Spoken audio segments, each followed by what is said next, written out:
जाएगा। पर जिस दिन तुम्हारा एकादशी का व्रत है, जिस दिन तुम्हारा सोमवार का व्रत है, जिस दिन तुम्हारा मंगलवार का व्रत है, जिस दिन तुम्हारा चतुर्थी का व्रत है, जिस दिन तुम्हारा पंचमी छठ का तीज का व्रत है, उस दिन तुम्हें सुबह से बस उठते से चाय पीते से भूख लगना प्रारंभ हो जाएगी। ये है।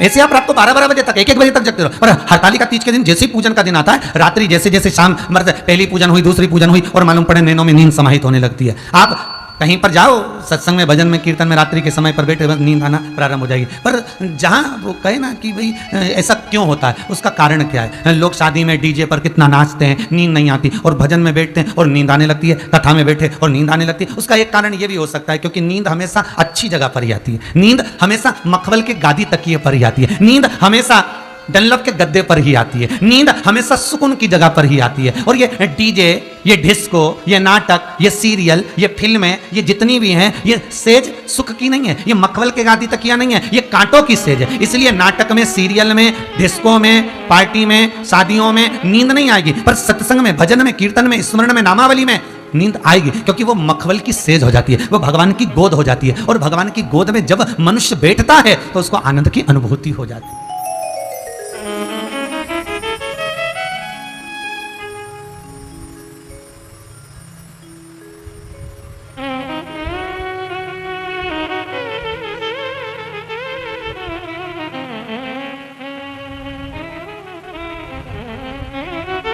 तुम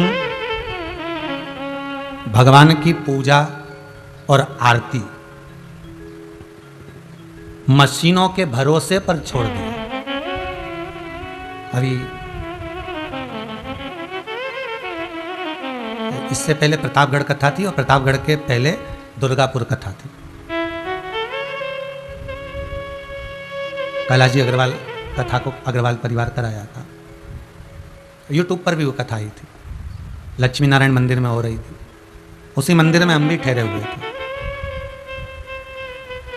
हमने देखा, केवल उसी मंदिर में नहीं, कई मंदिरों में देखा, आरती के समय पर लोग हाथ में घंटी और घड़ियाल लेना बंद कर दिए। एक मशीन आ गई, उज्जैन में मिलती है, हरिद्वार में भी मिलती है, और वो मशीन का खटका दबा दो और नगाड़ा बजना चालू हो जाता है, घंटे की नाद होना चालू हो जाती है, घंटी बजना चालू हो जाती है। विचार करिए जरा, हमने आरती और पूजन को मशीनों के बल पर छोड़ दिया, इसलिए उस परमपिता परमात्मा ने भी तुमको वेंटिलेटर के बल पर छोड़ दिया।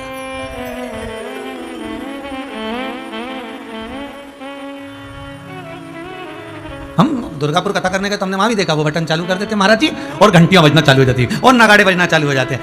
अब पूजा और आरती भी अगर मशीनों के बल पर हो रही है और तुमने भगवान की आरती और पूजन को मशीनों के बल पर अगर छोड़ दिया है, तो भगवान ने भी तुम्हें मशीनों के बल पर छोड़ दिया।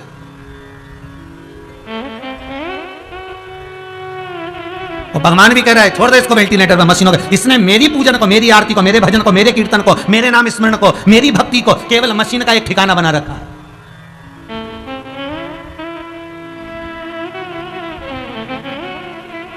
कोई कह रहा था भगवान हमारी सुनता क्यों नहीं? हमने हमारे एक कोई माता ने कहा हमारे पति चले गया इस कोरोना महामारी में, मैंने भगवान से इतनी विनती करी, इतनी पूजन करी, इतनी अर्चना करी, भगवान ने मेरी एक नहीं सुनी, भगवान ने मेरी जरा सी ना सुनी। हमने कहा माँ निवेदन है आपसे, पूरा लंबा समय निकाल कर देखिए पूजन में कितने समय से जुड़े हो आप, पूरा लंबा समय निकाल कर देखिए आप भगवान की भक्ति में कितने जुड़े हो आप। एक गुरुजी ने एक शिष्या से पूछा तुम्हारे ससुर की उम्र कितनी है? गुरुदेव 22 साल। तुम्हारी सास की उम्र कितनी है? गुरुदेव 38 साल। गुरुदेव फिर पूछे तुम्हारी उम्र कितनी है? 52 साल। तुम्हारे पति की उम्र कितनी है? कल पैदा हुआ है। पत्नी कह रही। सास को गुस्सा आ गया जो सामने बैठी थी, उठकर खड़ी हो गई, महाराज ये मेरी बहू ने अपनी उम्र सही बताई, बाकी के सब झूठा बताया। ससुर 22 साल का है, मैं 38 साल की हूं, इसका पति कल पैदा हुआ तो शादी किसके साथ हुई इसकी? इसने केवल अपनी उम्र सही बताई, बाकी की सारी उम्र गलत बताई। गुरुजी हाथ जोड़कर बोले मां आप बैठ जाओ, गुस्सा मत करो, मैंने आपकी बहू से आपकी उम्र पूछी है, और वो उम्र नहीं जो तुम्हारी है, मैंने आपकी बहू से केवल वो उम्र पूछी है कि कौन कितने समय से भगवान की सेवा में लगा है। ससुर भले 80 साल का हो गया पर 22 साल से भगवान की पूजन कर रहा है। सास भले 70 साल की हो गई पर 38 साल से भगवान का भजन कर रही है। पति भले 60 साल का हो गया पर कल से भगवान की सेवा में लगा, इसलिए कल से ही पैदा हुआ। हमारी सही उम्र का अंदाजा हमें कहे कहां। 2 अगरबत्ती को लगा देना तुम पूजन समझते हो, अगरबत्ती को लगा देना पूजन समझते हो, भगवान के सामने दिया जला देना पूजन समझते हो, भगवान के मंदिर में जाकर 1 लोटा पानी चढ़ा देना पूजन समझते हो, भगवान के मंदिर में जाकर बेलपत्र चढ़ा देना, धतूरा चढ़ा देना पूजन समझते हो। ये पूजन नहीं है। भगवान के मंदिर में जाकर एक क्षण बैठकर उस परमात्मा से दिल की बात कह देना। भले तुम कुछ दिया लगाओ ना लगाओ, अगरबत्ती लगाओ ना लगाओ, तुम भगवान पर जल चढ़ाओ ना चढ़ाओ, बेलपत्री चढ़ाओ ना चढ़ाओ, पर मंदिर में जाकर, अर्थात मंदिर नहीं भी गए हो, अपने ही घर में रहकर अपने हृदय को साफ कर लेना, निर्मल कर लेना और किसी के प्रति भेदभाव नहीं रखना, किसी के लिए अपशब्द नहीं कहना, किसी के लिए ताना नहीं देना, किसी के लिए गाली नहीं देना, किसी के लिए आड़ा टेढ़ा ना कहना। यह पूजन से बढ़कर भी पूजन है साहब। फिर तो तुम्हारी कथा और वो शिशुपाल की कथा में क्या अंतर है? वो शिशुपाल भगवान के सामने खड़ा है और भगवान करे, दाऊ दादा ये मेरी बुआ का लड़का है, इसको समझा दो, ये गालियों पर गालियां दे रहा है, सहन नहीं करूंगा मैं, इसको कह दो आप ये मेरी बुआ का लड़का है। अब शिशुपाल बुआ का लड़का है, भगवान के सामने खड़ा है, भगवान के सम्मुख में खड़ा है, उसके बाद भी भगवान उसके प्राणों को हर लिए, उसकी गालियां पूर्ण होने पर। उसका कारण क्या था? जब बुआ का बेटा था तो भगवान को मारना नहीं था।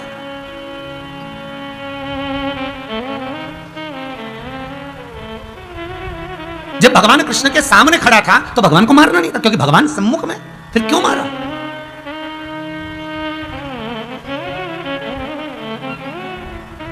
क्यों मारा? किस लिए?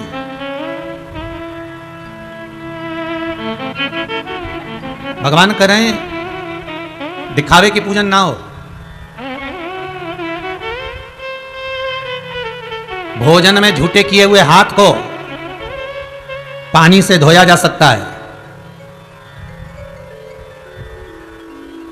भोजन करते समय सब्जी में भिड़े हुए कपड़े को साबुन से धोया जा सकता है,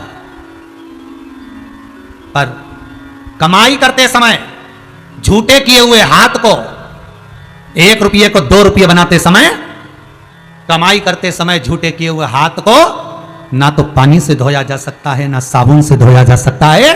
ये झूठे किए हुए हाथ केवल सत्संग से ही धुल सकते हैं, केवल भगवान की भक्ति। तो फिर वही वाली बात याद कर लीजिए, धन होगा तो चोरों की नजर जरूर होगी, सुंदरता होगी तो लुच्चों की नजर जरूर होगी, और अगर हृदय में शंकर की भक्ति होगी तो उस महादेव की नजर तुम पर जरूर होगी। ये पक्का है। उस नजर को आपके ऊपर रखना। तो हमें कपड़े कैसे पहने उससे मतलब नहीं रखना, हमें वस्त्र कैसे पहने उससे मतलब नहीं रखना, हमें भीतर से साफ होना, हमें अंदर से साफ होना, हमें भीतर से निर्मल हो।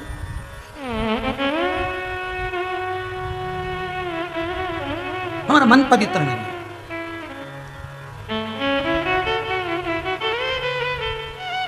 हमारा मन पवित्र,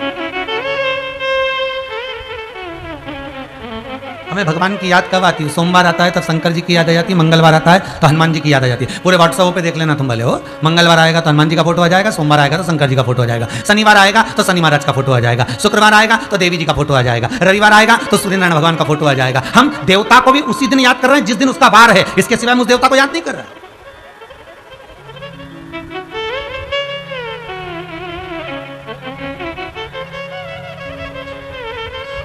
हमने देवताओं को भी वार के बारे में बांट लिया है। सोमवार है, शंकर जी को याद कर लो, आज सोमवार है मैं शंकर जी के मंदिर जाऊंगी, आज सोमवार है मैं शंकर की आराधना करूंगी, आज सोमवार है मैं शिव का स्मरण करूंगी।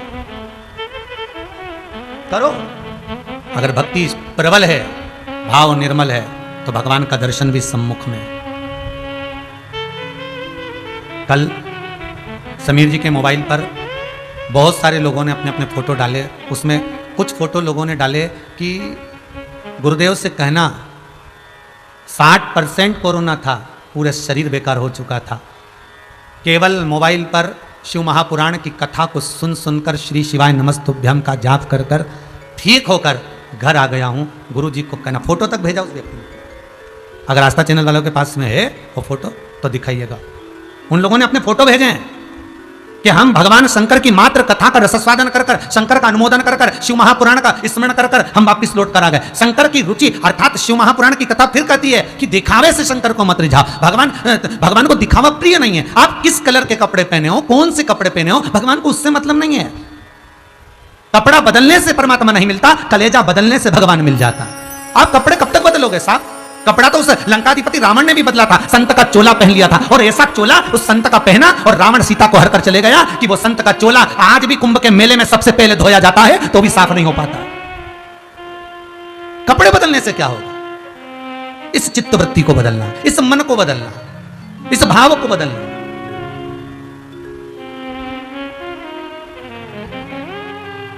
आप उसको रिझाओ, मिलेगा।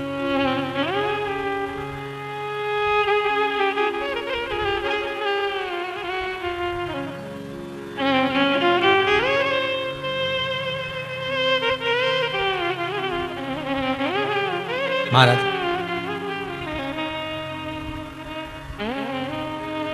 हे मंत्र महामंगलकारी ओम नमः शिवाय, ओम नमः शिवाय। हे मंत्र महामंगलकारी ओम नमः शिवाय, ओम नमः शिवाय। हे मंत्र महामंगलकारी ओम नमः शिवाय, ओम नमः शिवाय। हे मंत्र महामंगलकारी ओम नमः शिवाय, ओम नमः शिवाय।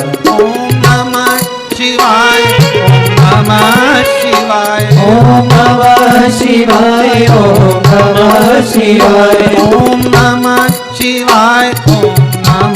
शिवाय, ओम नमः शिवाय, ओम नमः शिवाय, ओम नमः शिवाय। ओम नमः शिवाय, ओम नमः शिवाय, ओम नमः शिवाय, ओम नमः शिवाय। हे मंत्र मंगलकारी ओम नमः शिवाय, ओम मंगलकारी ओम नमः शिवाय, ओम नमः शिवाय।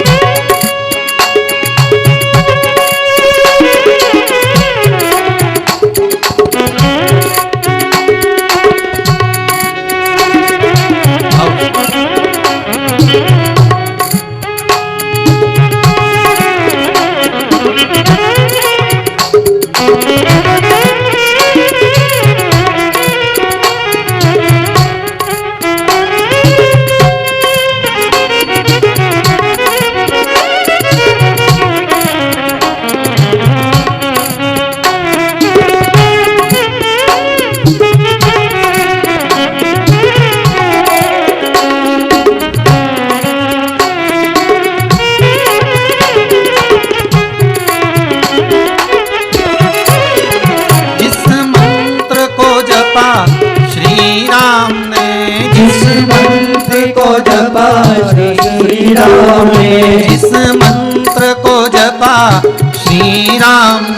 जिस मंत्र को जपा श्री राम ने, वह मंत्र है ओम नमः शिवाय, वह मंत्र है ओम नमः शिवाय। हे मंत्र महामंगलकारी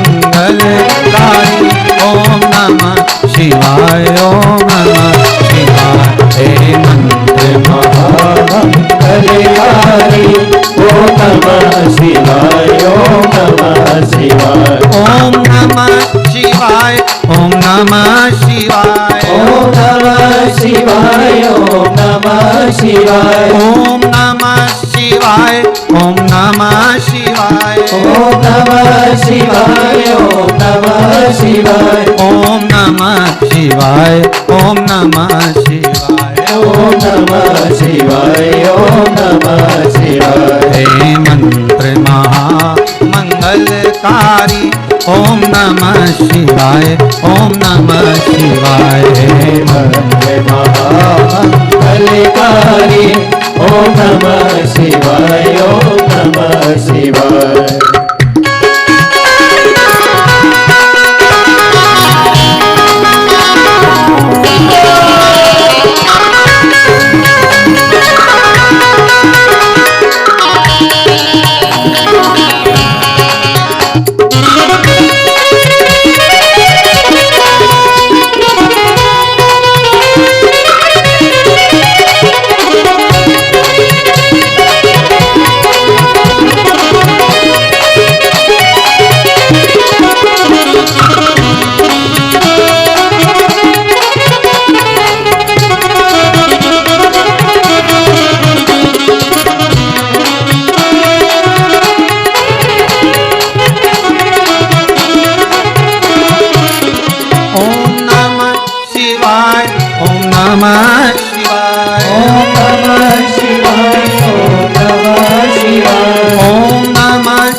शिवाय ओम नमः शिवाय ओम नमः शिवाय हे मंत्र महामंगलकारी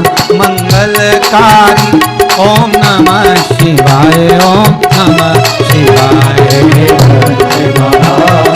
मंगलकारी ओम नमः शिवाय ओम नमः शिवाय ओम नमः शिवाय ओम नमः शिवाय ओम नमः शिवाय ओम नमः शिवाय ओम नमः शिवाय ओम नमः शिवाय ओम नमः शिवाय ओम नमः शिवाय। भगवान का ये मूल मंत्र जपने वाला, जपाने वाला, नित्य भगवान का स्मरण चित्त धारण करने वाला कभी भटक नहीं सकता।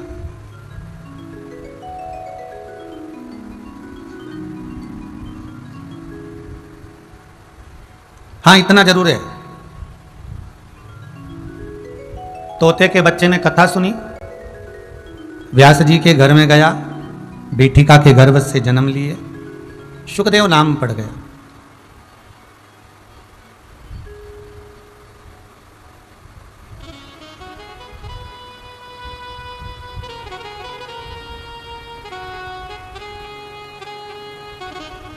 तोता,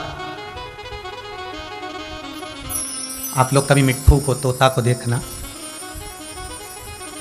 नीम पर बैठेगा, आम पर बैठेगा, बड़ा चतुर होता है, कांटे की झाड़ी पर कम बैठता है। पर वही तोता, वही सुखदेव जी महाराज, जो जन्म लेने के बाद अवस्था धारण कर कर वन को जाने लगे और श्री वेदव्यास जी महाराज उनको पकड़ कर लेकर आए। चलो, कहाँ जा रहे हो? महाराज, मेरा मन नहीं है गृहस्थाश्रम में पढ़ने का, मैं तो बैरागी में, त्यागी में, सन्यासी बनकर अपनी जिंदगी जीना चाहता हूं, मेरा मन नहीं है गृहस्थाश्रम में पढ़ने का। वेदव्यास जी कहते हैं कि सबसे बड़ा आश्रम ही गृहस्थाश्रम है। सबसे बड़ा आश्रम कौन सा है? गृहस्थाश्रम। घर के अंदर रहो और गृहस्थाश्रम में रहकर अगर मुख से भगवान का नाम निकल गया तो आनंद की अनुभूति हो गई।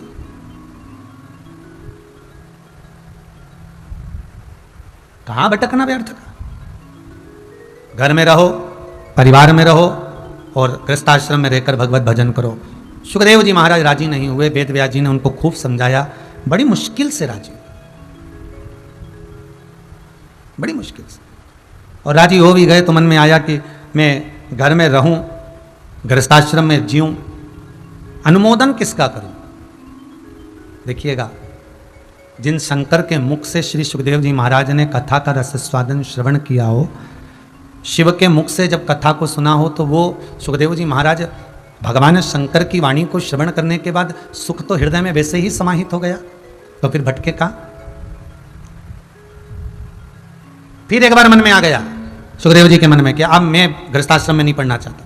फिर वेदव्यास जी ने उनको राजा जनक जी के घर पर भेजा। देवी भागवत में लिखा है, और देवी भागवत में लिखा कि राजा जनक के यहाँ भेजा गया, और जनक जी महाराज के यहाँ पर जब सुखदेव जी महाराज गए और जाकर दरवाजे पर खड़े होकर कहा, कह दो श्री वेदव्यास जी महाराज के पुत्र महाज्ञानी श्री सुखदेव जी महाराज आए। जनक जी निकल कर बाहर नहीं आए, जनक जी निकल कर बाहर नहीं आए, क्योंकि उनको लगा अहंकार के शब्द जब निकलते हैं तब तक भगवान का मिलना बड़ा कठिन हो जाता है। अहंकार के शब्द जब छूट जाते हैं तब परमात्मा मिलता जरूर है। अहंकार के शब्द गए और भगवान, ये जो उठा पटक है ना, आप लोग ध्यान दिए होंगे, शादी में गए होंगे आप लोग, कोई कोई गया है? आप लोग जितने लोग टीवी पर कथा सुन रहे हो, जितने लोग मोबाइल पर कथा सुन रहे हो, फेसबुक यूट्यूब पर कथा सुन रहे हो, चाहे स्वयं राजगरिया परिवार हो, कभी आपके घर में फंक्शन हुआ होगा, कभी आपके घर में शादी ब्याह हुआ होगा, या जितने लोग कथा सुन रहे हैं आप भी कभी कहीं शादी में, ब्याह में, फंक्शन में, पार्टी में कहीं गए होंगे, तो आपने पता करा होगा कि इतने सारे बर्तन वो हलवाई ने लिख दिए। हलवाई ने कितने बर्तन लिखे? ढेर सारे बर्तन लिख दिए। 4 भगोने बड़े वाले, उससे छोटा भगोना 6, उससे छोटा भगोना 8, फिर परात, फिर ट्रे, फिर डोरी, भट्टा, कढ़ाई, तेल की कढ़ाई अलग, घी की कढ़ाई अलग, चाशनी की कढ़ाई अलग, कितना सामान, डस्टबिन, सब कुछ लिखा, प्लेट भी लिखा, चम्मच भी लिखी, सब लिखा। फिर घर के लोग आए और घर के लोगों ने आकर देखा कि साहब इसमें, पूछ लिया घर के लोगों ने, इसमें क्या रखोगे? तो कि इसमें नुक्ती रखेंगे। अच्छा। इसमें क्या रखोगे? इसमें पूड़ी रखेंगे। अच्छा। इसमें क्या रखोगे? तो इसमें सब्जी रखेंगे। इतने भगों ने। हाँ। फिर इसमें क्या रखोगे? इसमें कचरा रखेंगे। इसमें क्या रखोगे? इसमें पूड़ी का आटा उसनेंगे। अच्छा। इसमें क्या रखोगे? तो इसमें हम पूड़ी बना बना कर इसमें पटकेंगे। अच्छा। फिर एक इतना लंबा डंडा, ऐसा, ये माइक का डंडा दिख रहा, ऐसा एक लंबा डंडा और उसमें एक ऐसा चपटा सा ऐसा पलटा, उसको कहते हैं पलटा या खोचा। अब तुम्हारे यहाँ जो भी बोलते हो भाई, जितने लोग तुम लोग कथा सुन रहे हो ना, तुम्हारे यहाँ जो बोलते हो, अब तुम्हारे यहाँ क्या बोलते होंगे हमको नहीं मालूम है। और एक लंबा सा डंडा और उसमें ऐसा लगा हुआ, उसको हमारे यहाँ पलटा कहते हैं, खोचा कहते हैं, वो पड़ा हुआ था। तो हलवाई ने, फिर एक व्यक्ति ने पूछा ये क्या है? तो कि यही तो काम का है। ये क्या काम आता है? तो कि बस यही काम आता है कि जब सब्जी पकती है, चावल बनाया जाता है, दाल बनाई जाती है, सब्जी बनाई जाती है, तो इससे उस सब्जी को पलट दिया जाता है। हलवाई ने कहा सबसे ज्यादा काम का यही है, जितनी ये बड़े बड़े भगोने काम के नहीं, उतना वो पलटा काम का है, उतना वो खोचा काम का है। बस वो खोचा पलटने का काम करता है और वो ही खोचा मेरे शंकर के हाथ में रखा हुआ है। वो ही खोचा, वो ही पलटा।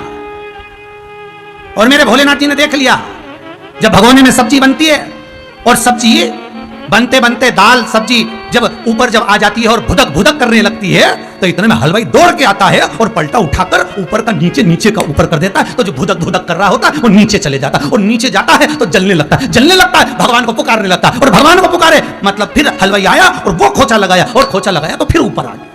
बस भगवान भी यही करता है, जब व्यक्ति अहंकार में फुदक फुदक करने लगता है, जब व्यक्ति अहंकार में उचकने लगता है, जब व्यक्ति अभिमान में फूल जाता है, मेरी फैक्ट्री, मेरा घर, मेरी जमीन, मेरी जायदाद, मेरा गाड़ी, मेरा बंगला, मेरे बच्चे, मेरी फैक्ट्री, अरे मैं 4 चांद लगा दूंगा, मेरी गाड़ी, मेरा बंगला। और जब धन के अहंकार में, सत्ता के अहंकार में, अभिमत्ता में जब व्यक्ति भगोने में फुदकने लगता है, पृथ्वी पर फुदकने लगता है, तो भगवान भी अपने पलड़े से, अपने उस खोचे से माल को पलट देता है। और वो पलटा ये कोरोना महामारी में। अब घर में धन जरूर है, पर वो धन भी किसी काम का नहीं, भगवान के आगे हाथ जोड़कर बैठा है, सही कर दो, अब कोई नहीं कर सकता। अब वो अटैची भरा हुआ पैसा काम आएगा क्या? अब वो सामान काम आएगा क्या? अब वो गाड़ी और बंगला काम आएगा क्या? कुछ नहीं, सारा धरा की धरा रह गया। हाँ, इतना जरूर काम आएगा, जो भगवान का भजन किया है, जो शिव महापुराण की कथा का रसस्वादन श्रवण करा है, जो शंकर की कथा का रसतत्व ग्रहण करा है, वो शंकर की कथा काम आ जाएगी, ये पक्का है, ये पक्का। वो पलट देता है।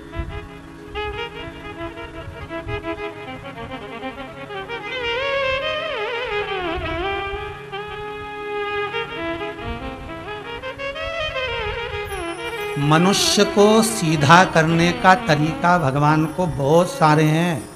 भगवान के पास में बहुत सारे तरीके हैं। कभी भूकंप ला देता है, कभी बाढ़ ला देता है, कभी त्रासदी ला देता है, कभी हिला देता है, कभी सूखा। उसके पास में ढेर सारे तरीके हैं। अपने पास में कोई तरीका नहीं है। एक ही तरीका है कि भगवान की भक्ति करो, स्मरण करो, उसके भजन में डूबे रहो, और उसने जन्म दिया है तो पेट वो भरेगा, बस उसके विश्वास पर जीते रहो। तो भगवान भी कहता है कि तू चिंता मत करना, जन्म मैंने दिया है, पैदा हुआ तो माता के स्तनों में दूध मैंने दिया, पेट में नहीं भरा, तो मरने के बाद भी कफन भी मैं ही दूंगा, अग्नि भी मैं ही दूंगा। और वो आज भगवान ने कलिकाल में सिद्ध कर दिया। ना मोहल्ले वाले, अरे पड़ोसी भी आंख कर आंसू नहीं पोंछ रहे, मोहल्ले के लोग देखते रह रहे हैं बस कि मर गया, रो रहे हैं, पर कोई आंसू पोंछने वाला नहीं। कौन चुप करा रहा है? कौन आंसू पोंछ रहा है? विपदा की घड़ी में पलंग के सिराने पर आकर कौन खड़ा है? जो तुमने भजन किया, जो तुमने दान किया, जो तुमने पुण्य करा, जो तुमने सत्कर्म करा, वो सम्मुख में खड़ा है।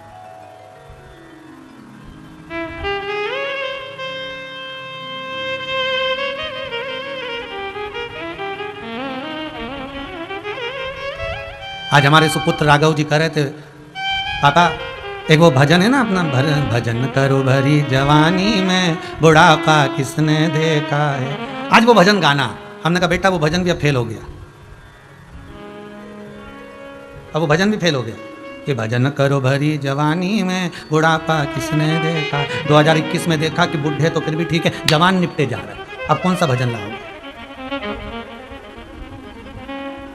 अब उस भजन को थोड़ा सा बदलकर, भजन करो हर श्वास में, हर श्वास में,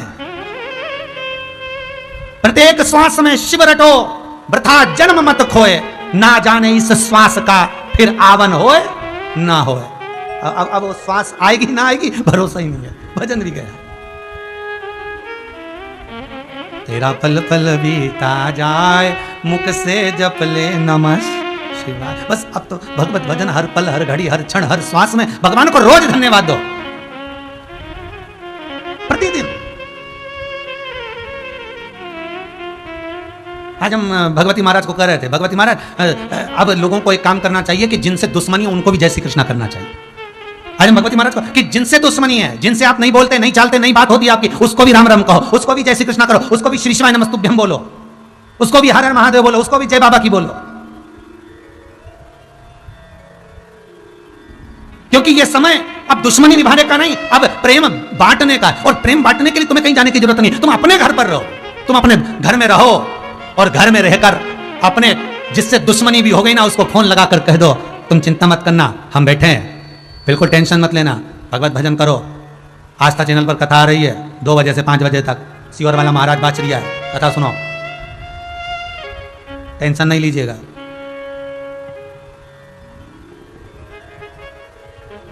बाद में ओम शांति लिखने से अच्छा है पहले ही भगवत भजन का स्मरण कर लो, उससे प्रेम की वाणी बोल लो।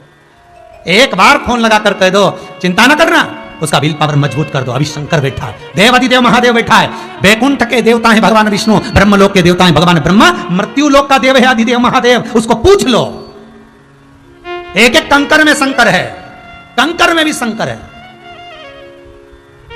प्रतापगढ़ की कथा में कहा था, मान लो बीमारी हो भी गई और दवाई भी खा रहे हो तो पहले शंकर जी को दिखा देना, भोलेनाथ आपका प्रसाद पाकर इसको अमृत बना देना। शिव जी को दिखाकर उस दवाई को खाना तो वो अमृत भी हो जाएगा। हमारे यहाँ एक नियम है, सत्यनारायण भगवान के लिए आटा सेक कर पंजेरी बनाते हैं, पंचामृत बनाते हैं।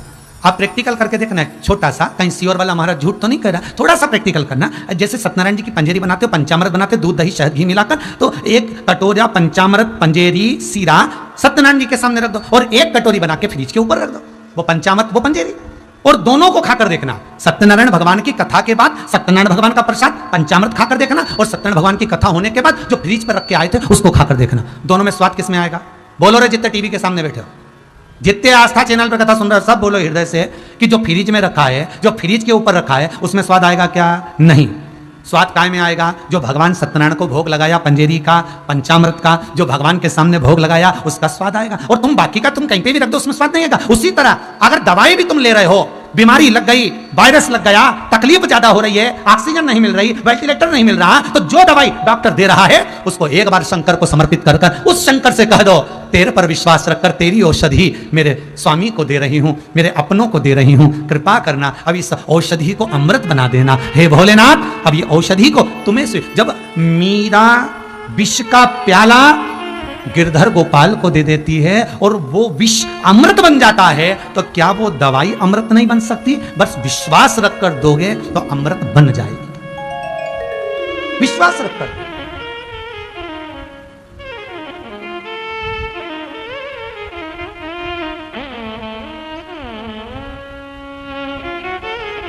अगर विश्वास रखकर दिया है तो अमृत बनी है।